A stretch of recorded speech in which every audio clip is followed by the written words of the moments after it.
ठीक आहे. हो सर. हे बघा, लास्ट लेक्चरला आत्तापर्यंत 2 लेक्चर आपले झाले आहेत. तर त्याच्यात आपण थेरी पार्ट कव्हर केला होता पहिल्या युनिटचा. त्याच्यात आपण फंक्शन ऑफ बेल्ट, त्यानंतर सिलेक्शन ऑफ बेल्ट ड्राईव्ह्स, त्यानंतर type of belt drives, velocity ratio of belt drive, त्यानंतर तुमचा स्लीप ऑफ बेल्ट, एवढ्या थेरी कॉन्सेप्ट आपण घेतलेल्या आहेत. ज्यांनी पहिले 2 लेक्चर मिस केले असतील, मी तुम्हाला ऑलरेडी लिंक दिलेली आहे. तुम्ही तिथून तुमचं व्हिडिओ लेक्चर बघू शकतात. ठीक आहे. आता आपण इथून आपलं न्यूमेरिकलला स्टार्ट करणार आहोत. मी काल तुम्हाला सांगितलं होतं की नोटबुक सोबत ठेवाल. तर आज आपण पहिला न्यूमेरिकल जो आहे तो तुमचा स्टार्ट करू. सिंपल न्यूमेरिकल आहे. अशाच टाईपचे न्यूमेरिकल तुम्हाला 6 मार्क्सला विचारले जाऊ शकतात किंवा याच्यापेक्षा पण सिंपल न्यूमेरिकल तुम्हाला 6 मार्क्सला येऊ शकतं. पहिलाच न्यूमेरिकल जो आहे त्याच्या जवळपास तुमच्या स्पीड रेशोच्या, स्लीपच्या सगळ्या कॉन्सेप्ट याच्यामध्ये कव्हर केलेल्या आहेत. तर पहिला जो न्यूमेरिकल आहे आपण त्याला 2 किंवा 3 पार्टमध्ये कंप्लीट करू. म्हणजे एक कॉन्सेप्ट तुमची क्लिअर होऊन जाईल. ठीक आहे. इथे क्लिअर दिसत नसेल तर आपण इथून वाटल्यास तुम्ही न्यूमेरिकल लिहू शकता. पहिले हा न्यूमेरिकल जो आहे हा राईट डाऊन करून घ्या. नोटबुक असेल तर नोटबुकमध्ये लिहून घ्या. मी लिहायला याच्यासाठी लावतोय तुम्हाला कारण न्यूमेरिकलमध्ये सगळ्यात पहिलं न्यूमेरिकल तरी लिहून घ्या. बाकीच्या न्यूमेरिकल्सला भले तुम्ही फक्त अंडरस्टँड केलं तरी समजेल. ॲक्च्युली आपल्याला कुठल्या कुठल्या कॉन्सेप्ट विचारलेल्या असतात, D1 काय असतो, D2 काय असतो, N1 N2 काय असतात, हे तुम्हाला आयडेंटिफाय होण्यासाठी पहिले स्टेटमेंट बेस काय ते स्टेटमेंट तुम्हाला समजलं पाहिजे. म्हणून मी म्हणतोय की इथे फर्स्ट न्यूमेरिकल ॲटलिस्ट एक न्यूमेरिकल हा तरी लिहून घ्या. ठीक आहे. बघा याच्यात काय म्हटलंय, an engine running at 150 RPM. एक इंजिन आहे ते 150 RPM ला रन होतोय.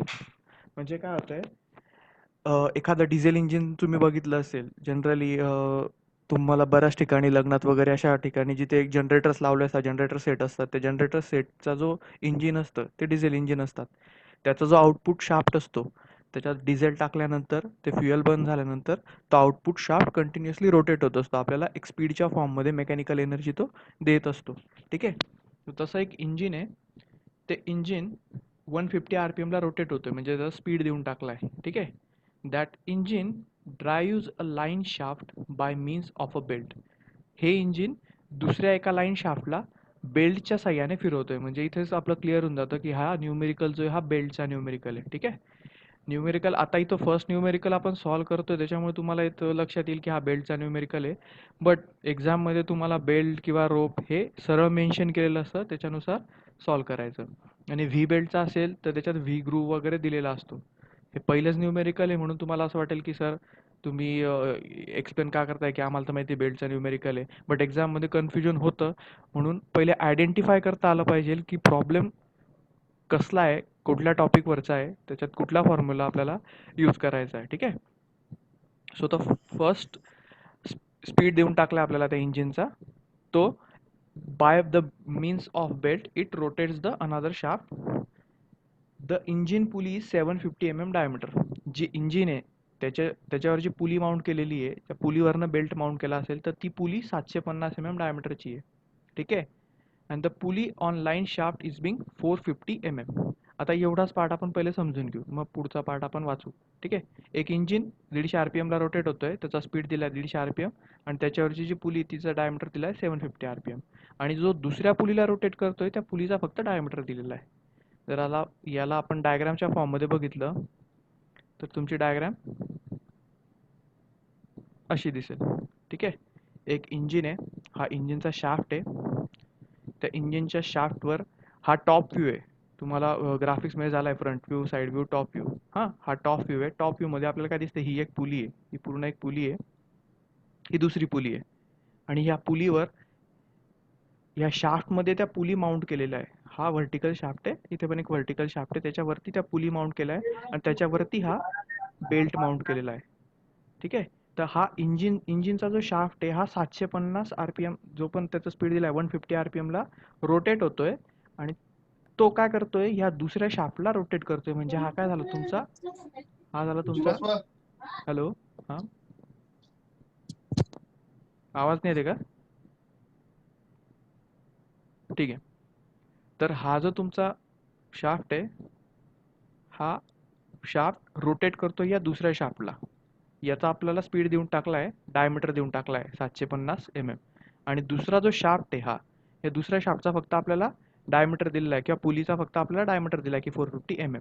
त्याचा स्पीड आपल्याला माहीत नाही आहे. तर आपण स्पीड रेशो जो शिकलोय N2/N1 is equal to D1/D2, त्या फॉर्म्युल्यावरून आपण याचा N2 जो याचा जो स्पीड आहे तो आपण कॅल्क्युलेट करू शकतो.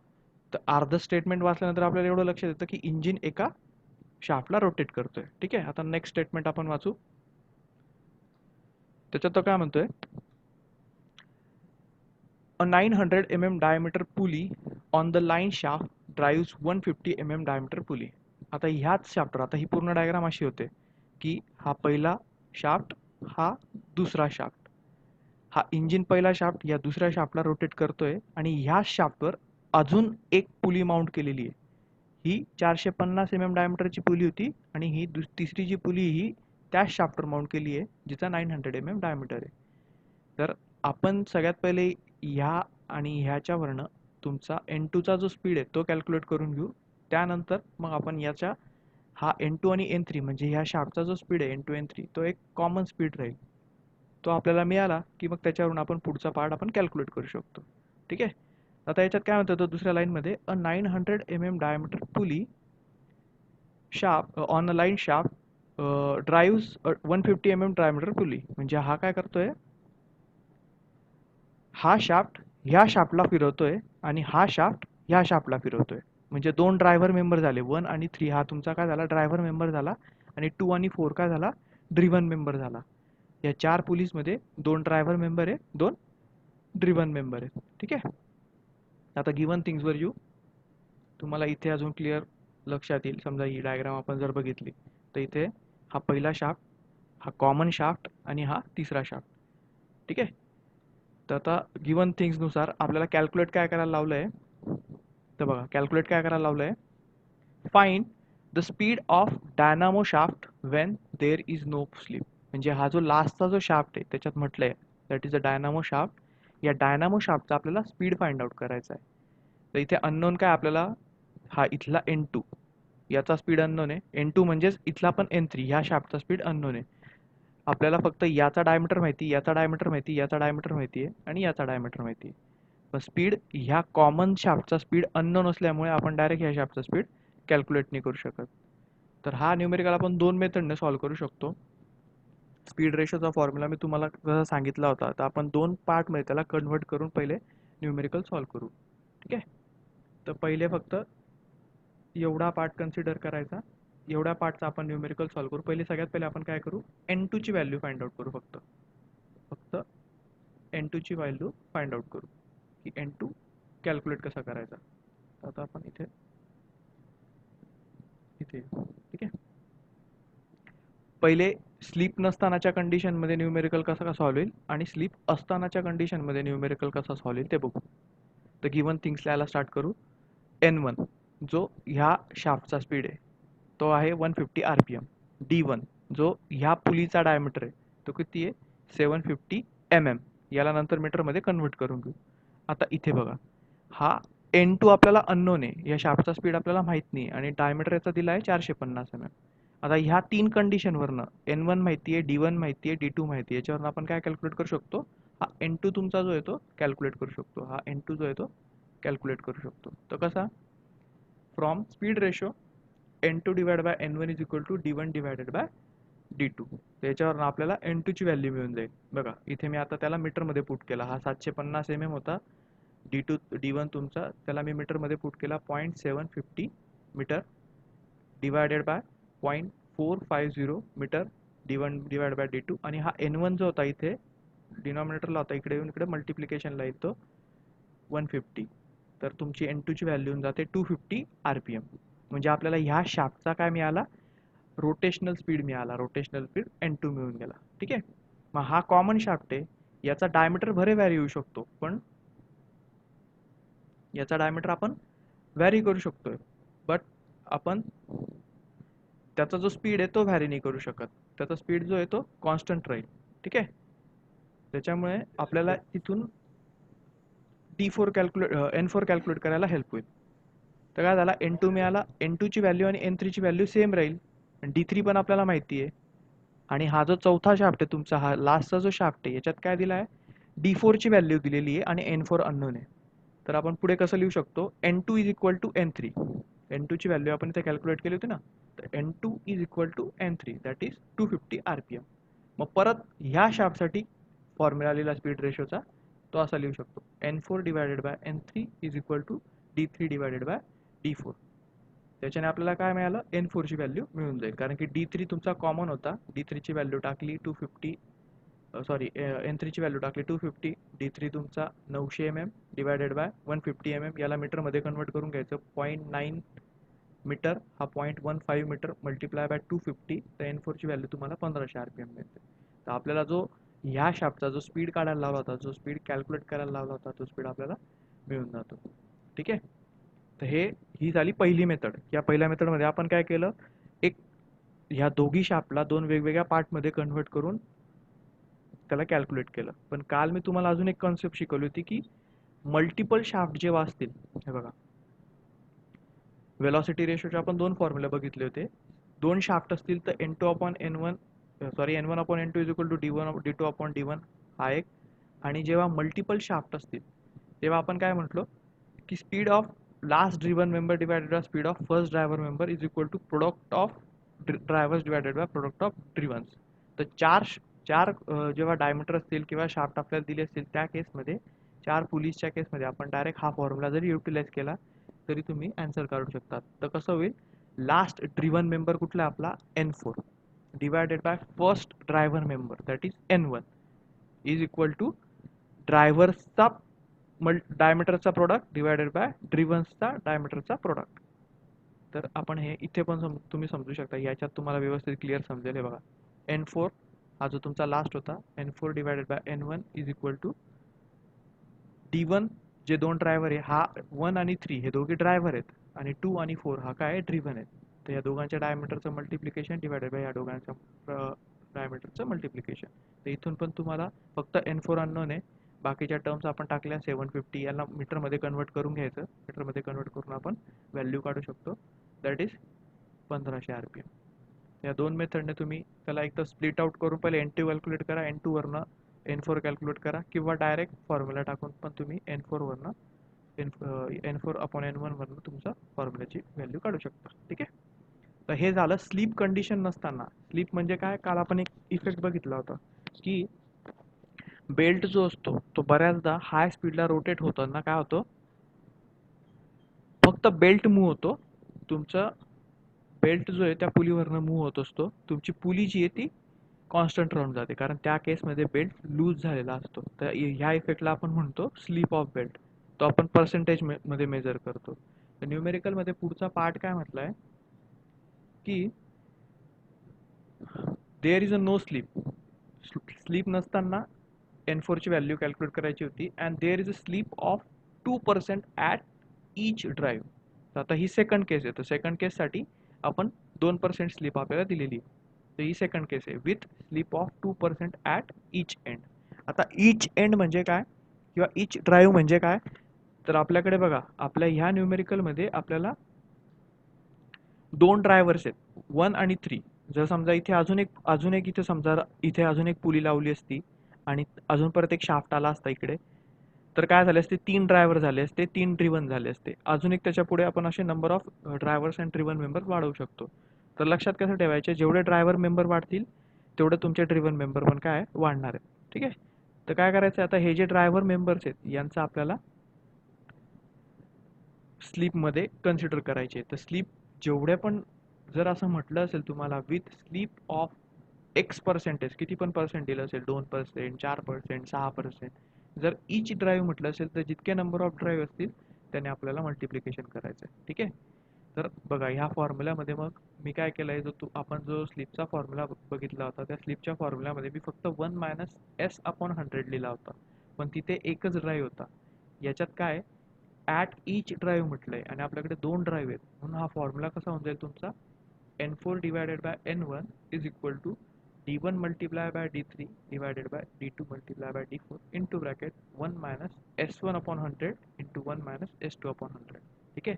जर इथे म्हटलेलं नसतं राहिलं की फॉर इच ड्राईव्ह, तर हा पार्ट तुमचा आला नसता, फक्त एवढाच फॉर्म्युला राहिला असता, एवढाच फॉर्म्युला राहिला असता. N4 upon N1 is equal to D1 upon D1 D3 divided by D2 D4 into bracket 1 minus S upon 100. ठीक आहे. तर स्लीप कन्सिडर करून झाल्यानंतर आपण परत न्यूमेरिकलमध्ये व्हॅल्यू टाकल्या. 750 मल्टिप्लाय बाय 900 हा 400 150 सगळ्या डायमीटरच्या व्हॅल्यू टाकल्या.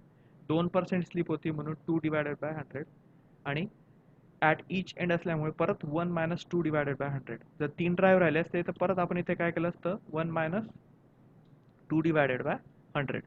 ठीक आहे. जेवढे नंबर ऑफ ड्राईव्ह राहिले असते तेवढे नंबर ऑफ ड्राईव्हने आपण त्याला मल्टिप्लाय केलं असतं. त्याच्यावरून आपल्याला N4 ची व्हॅल्यू मिळाली. ती किती आली?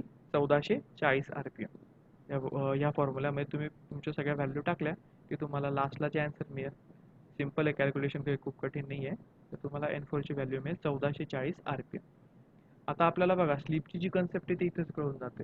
ह्या न्यूमेरिकलमध्ये काय दिलेलं होतं आपल्याला, विथ स्लीप आणि विदाऊट स्लीप एका शाफ्टचा स्पीड कॅल्क्युलेट करायला लावला होता. लास्टचा जो डायनामो शाफ्ट होता त्याचा स्पीड कॅल्क्युलेट करायला लावला होता, की स्लीप कंडिशन नसताना आणि स्लीप कंडिशन असताना.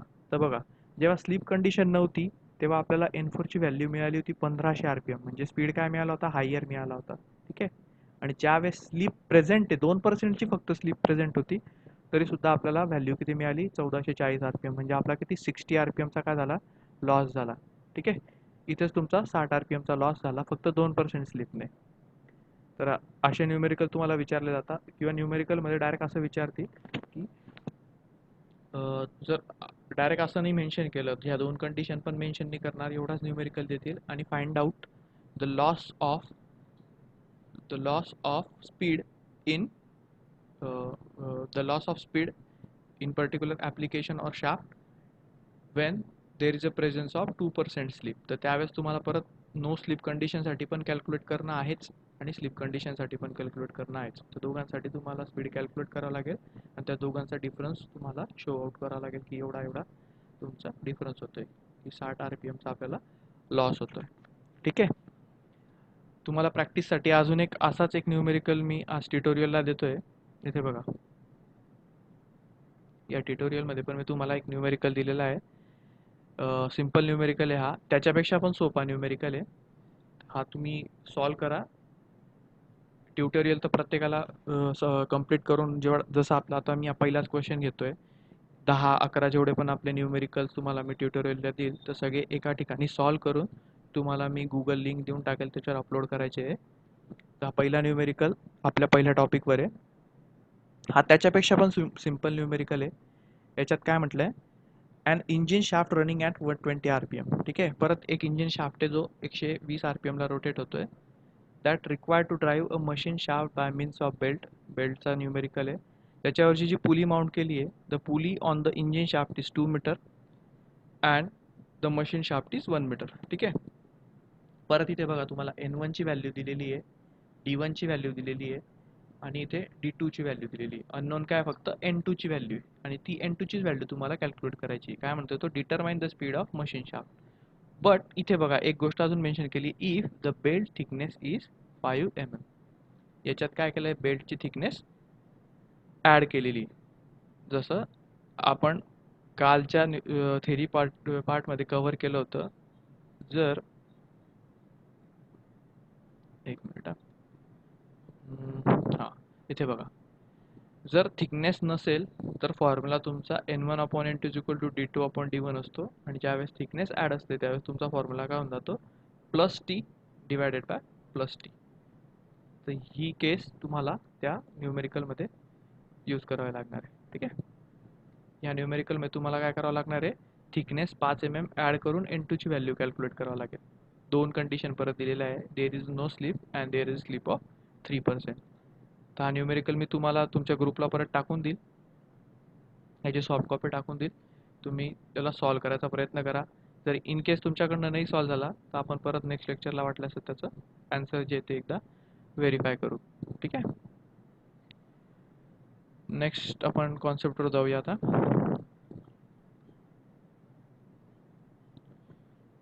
नेक्स्ट आहे तुमचं क्रीप ऑफ बेल्ट. हे सगळं इरेज करून घेऊ.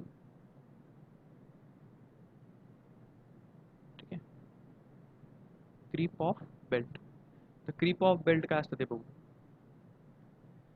तर क्रीप ऑफ बेल्ट काय आहे, जसं स्लीप आपण बघितला होता, एक इफेक्ट होता जेव्हा बेल्ट तुमचा लूज, थोडासा जरी लूज झाला असेल आणि तो बर्नआउट होतो किंवा बाहेर येऊन जातो, त्या कंडिशनला आपण स्लीप म्हणतो रोटेटिंग याच्यामध्ये. तर क्रीप ऑफ बेल्ट काय असते, क्रीप ऑफ बेल्ट पण काय एक डिफेक्टच आहे. पॉवर ट्रान्समिशन जेव्हा बेल्टने आपण करत असतो दोन पुलिसच्या मध्ये, त्यावेळेस काय होत असतं बघा. In running condition when belt passes from slack side to tight side. आता slack side to tight side म्हणजे काय बघा, या डायग्राम मध्ये मी तुम्हाला काल एक्सप्लेन केलं होतं ना. हा ड्रायव्हर मेंबर, ड्रिव्हन मेंबर, ही टाईट साईड असते बॉटमची आणि ही वरची जी असते ती स्लॅक साईड असते. तर क्रीप इफेक्ट काय माहिती का, जेव्हा बेल्ट रोटेशन मध्ये असताना टाईट साईडहून स्लॅक साईडला जातो त्यावेळेस तो बेल्ट कॉन्ट्रॅक्ट होत असतो, आणि ज्या वेळेस तो स्लाइड साईडहून टाईट साईडला येत असतो त्यावेळेस तो एक्सपांड होत असतो. बऱ्याचदा जर तुम्ही असं कन्स्ट्रक्शन कुठे बघितलं असेल, तर जिथे जिथे बेल्ट यूज होतात, एक दोन पुलिसच्या मध्ये बेल्ट यूज केलेला आहे, तर हा जो स्लॅक साईडचा बेल्ट असतो वरचा, हा वरच्या स्लाइडचा जो स्लॅक साईडचा जो बेल्ट असतो, हा काय असतो, थोडासा व्हायब्रेट होत असतो. हा व्हायब्रेट होत असतो. तो व्हायब्रेट कशामुळे होतो, तो त्या लूजनेसमुळे होत असतो. तर काय होतं, जेव्हा तो स्लॅक साईड करून टाईट साईडकडे येतो त्यावेळेस तो एक्सपांड होतो, त्याची लेंथ थोडीशी एक्सपांड होते, आणि जेव्हा परत तो टाईट साईड करून स्लॅक साईडकडे जातो त्यावेळेस तो कॉन्ट्रॅक्ट होतो. तो हा जो लेंथचा चेंज आहे, that is the the change in length is known as creep of belt. ठीक आहे, या चेंजला आपण काय म्हणतो, क्रीप ऑफ बेल्ट म्हणत असतो. ठीक आहे, हे बघा. In running condition when the belt passes from slack side to tight side, the belt get expand and contact again when the belt passes from tight side to slack side. Due to this change in length, there is a relative motion between belt and pulley surface. That relative motion term as creep. त्या relative motionला आपण काय म्हणतो, creep म्हणतो असतो. तर हा पण एक इफेक्ट आहे. हा डिफेक्ट आपण मिनिमाइज करू शकतो, याला 100% इलिमिनेट करणं इम्पॉसिबल असतं.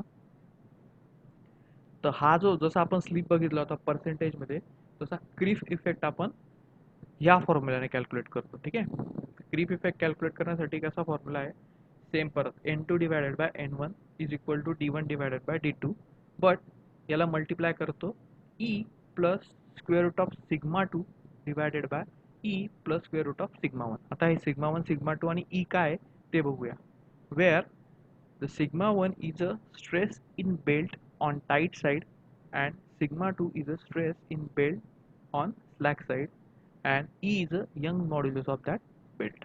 ठीक आहे, जे इथून पुढे तुम्हाला न्यूमेरिकल्स मध्ये जर क्रीप हा इफेक्ट विचारला, जर क्रीप प्रेझेंट असेल तर काय करायचं, त्या केसमध्ये जर तुम्हाला n2 ची व्हॅल्यू काढायची आहे किंवा n4 ची व्हॅल्यू काढायची आहे, तर त्या केसमध्ये आपण क्रीपच्या फॉर्म्युला त्याला मल्टिप्लाय करू. त्याच्यात तुम्हाला Young's modulus of elasticity of the belt already given असेल न्यूमेरिकलमध्ये, आणि ह्या ज्या व्हॅल्यू आहेत सिग्मा 1 सिग्मा 2च्या, ह्या पण दिलेल्या असतील. टाईट साईडसाठी सिग्मा 1 आणि स्लॅक साईडसाठी सिग्मा 2. ठीक आहे, तसा एक छोटासा न्यूमेरिकल खाली कव्हर केलेला आहे, तो न्यूमेरिकल बघू म्हणजे तुमची क्रिपची जी कन्सेप्ट आहे ती पण क्लिअर होऊन जाईल. परत एकदा सांगतो, क्रिपची कन्सेप्ट काय आहे. क्रिप हा काय असतो, contraction and expansion in the belt during rotation. Slack side करून टाईट साईडकडे जाताना तो एक्सपांड होईल, आणि टाईट साईड करून स्लॅक साईडकडे जाताना तो कॉन्ट्रॅक्ट होईल. ठीक आहे, तर हा जो चेंज इन लेंथ आहे तो आपण क्रीपने कॅल्क्युलेट करत असतो. ठीक आहे, तर बघा आता इथे छोटासा न्यूमेरिकल आहे, न्यूमेरिकल बघू जे तुम्हाला लक्षात येईल. काय म्हणताय बघा, the power transmitted from pulley of 1 metre diameter. एक पुली आहे 1 मीटर डायमीटरची, जी 200 RPM ला रोटेट होते आणि पॉवर ट्रान्समिशन करते. ठीक आहे, power transmitted from pulley of 1 metre diameter at 200 RPM. ठीक आहे, ती दुसऱ्या पुलीला रोटेट करते, त्या रोटेशन असलेल्या पुलीचा डायमीटर दिलेला आहे 2.25 मीटर. ठीक आहे, bye means of a belt.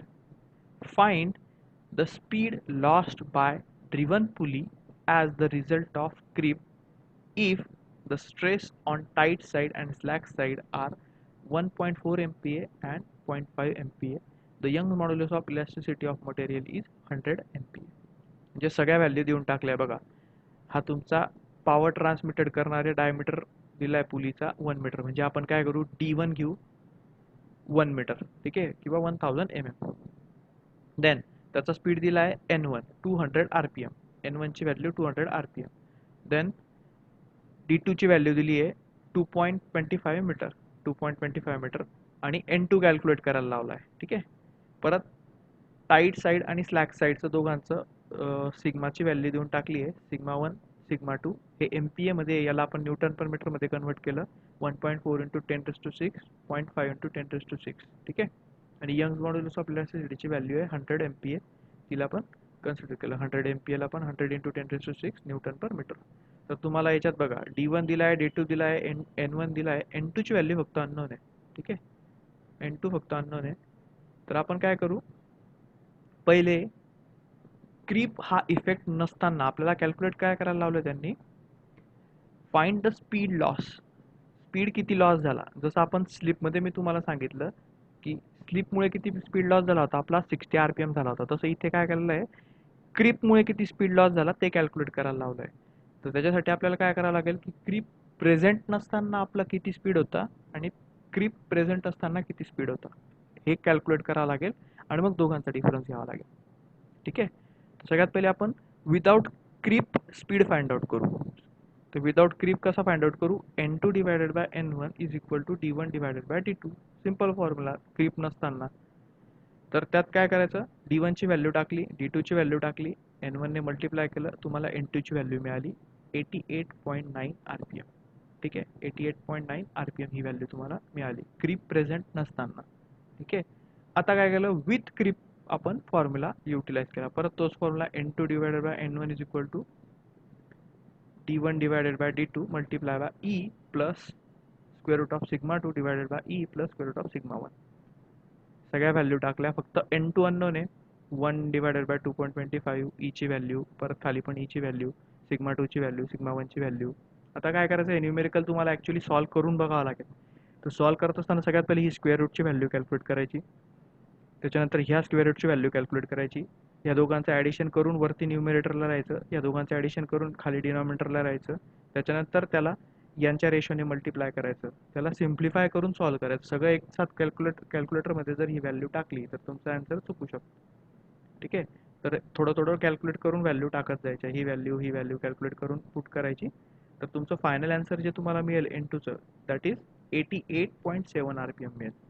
आपल्याला क्रीप नसताना 88.9 RPM मिळत होता, इथे 88.7 RPM मिळतोय क्रीप प्रेझेंटमुळे. त्याच्यामुळे किती स्पीड लॉस झाला, the speed loss by driven pulley due to creep is 88.9 minus 88.7 that is 0.2 RPM. म्हणजे क्रीपमुळे आपला फक्त 0.2 RPM एवढाच आपला स्पीड लॉस्ट होतो, पण स्लीपमुळे जो इफेक्ट आहे तो खूप हायेस्ट आहे. त्याच्यामुळे जर तुम्हाला कॉम्पिटेटिव्ह एक्झाममध्ये जर असे वन लाइनर क्वेश्चन येऊ शकतात की the speed loss due to creep is greater than speed loss due to slip. तर हे आन्सर काय असू शकतं, रॉंग आहे, की क्रीपमध्ये आपला स्पीड लॉस हा स्लीपपेक्षा कमी असतो. ठीक आहे.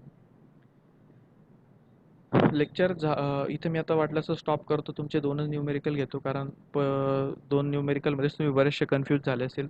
तर ह्या गोष्टी थोड्या बोर्डवर तुम्हाला जर व्यवस्थित एक्सप्लेन करता आल्या असता, आपण प्रॉपरली त्याला एक्सप्लेन करू शकलो असतो. इथे तेवढं पॉसिबल होत नाही आहे. तरी पण बऱ्यापैकी तुम्ही जर परत एकदा याच्या थ्रू जर गेले तरच तुम्हाला ह्या कॉन्सेप्ट समजतील. न्यूमेरिकल खूप सोपे आहेत, खूप काही कठीण नाही आहे, फक्त तेच फॉर्म्युले आहेत. आपल्याला फक्त कंडिशन आयडेंटिफाय करायची आहे, फॉर्म्युला पुट करायची आहे आणि आन्सर फाइंड आउट करायचं आहे. तर हे दोघी न्यूमेरिकल मी तुम्हाला ऑलरेडी PDF दिलेली आहे, तर हे दोघी न्यूमेरिकल परत एकदा बघा. हे बुक पण मी तुम्हाला दिलेलं आहे, बुकमध्ये पण त्याच व्हॅल्यू आहे, तेच न्यूमेरिकल आहे, त्याच व्हॅल्यू सकट मी त्याला तिथूनच उचलले. त्याच्यामुळे तुम्ही बुकमध्ये पण एकदा बघा. जर तुम्हाला काही डिफिकल्टी असेल तर तुम्ही ग्रुपला मला मेसेज करा तसा, किंवा पर्सनली जरी मेसेज केला तरी चालेल. त्याच्यात मी तुम्हाला सांगेल किंवा असं असं काय तुम्हाला जी पण अडचण असेल ती क्लिअर होऊन जाईल. ठीक आहे. या दोन कॉन्सेप्ट आपल्या झाल्या आहे, स्लीप आणि क्रीप. याच्यावरती तुम्हाला थेरी क्वेश्चन पण विचारला जाऊ शकतो किंवा असे छोटे छोटे न्यूमेरिकल पण विचारले जाऊ शकतात. ठीक आहे. उद्याच्या लेक्चरला आपण length of open belt drive आणि length of cross belt drive हे दोन तुम्हाला डेरिवेशन आहे, पण डेरिवेशन विचारले जात नाही. आपण डायरेक्ट लेंथचा फॉर्म्युला बघू आणि लेंथचे न्यूमेरिकल कॅल्क्युलेट करू, लेंथ ऑफ बेल्टचे न्यूमेरिकल कॅल्क्युलेट करू. ठीक आहे. तर तुम्हाला इथून पुढे काही म्हणजे काही अडचण असेल ह्या दोन न्यूमेरिकल्समध्ये तर मला सांगाल.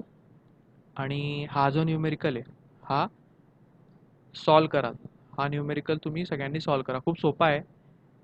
म्हटलंच तर आपण इथे जर सॉल्व करायचं म्हटलं तर बघा D1 देऊन टाकला आहे, सॉरी N1 दिला आहे, D1 दिला आहे, D2 दिला आहे. फक्त N2 कॅल्क्युलेट करायचा आहे. फक्त याच्यात 5 थिकनेस ॲड करून घ्यायची. म्हणजे फॉर्म्युला काय राहील, N2 divided by N1 is equal to D1 plus t divided by D2 plus t. हे स्लीप नसतानाचं तुमचा N2 ची व्हॅल्यू मिळेल आणि स्लीप प्रेझेंट असताना त्याला multiply by 1 minus S divided by 100 करून घ्यायचा. तुमचे आन्सर येऊन जातील. आन्सर मी वाटल्यास तुम्हाला बुकमध्ये तसं दिलेलं आहे. सॉल्व नाही हा न्यूमेरिकल, बुकमध्ये तुम्हाला हा अनसॉल्व न्यूमेरिकल आहे. जर झाला सॉल्व तर ठीक, नाही तर मी तुम्हाला याचं सोल्युशन पण प्रोव्हाइड करून देईल. ठीक आहे. तर नेक्स्ट लेक्चरला आपण तुमचा जो उरलेला टॉपिक आहे length of belt open drive तो बघूया. त्याच्यातले न्यूमेरिकल बघू. तुमचं पुढे सेंट्रिफ्युगल टेन्शन तिथून थोडेसे न्यूमेरिकल टफ होतं.